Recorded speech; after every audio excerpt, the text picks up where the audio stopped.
Tại chỉ nó chỉnh nó đợi nó lúc 4 rồi.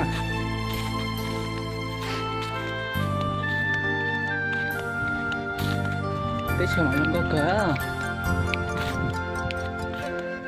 cô tao có mua cái gì quan trọng hết tao nữa cái tao tổng một xếp quan trọng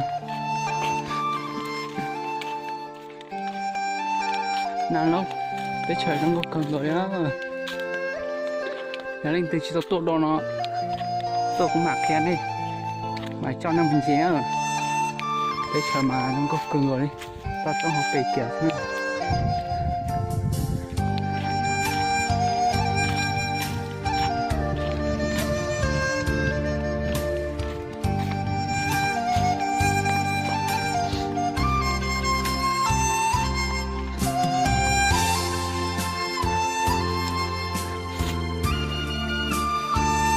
quan trọng đấy.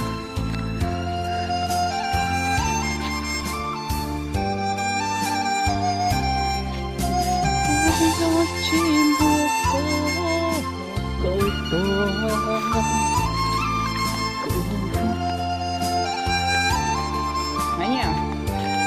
Có xía.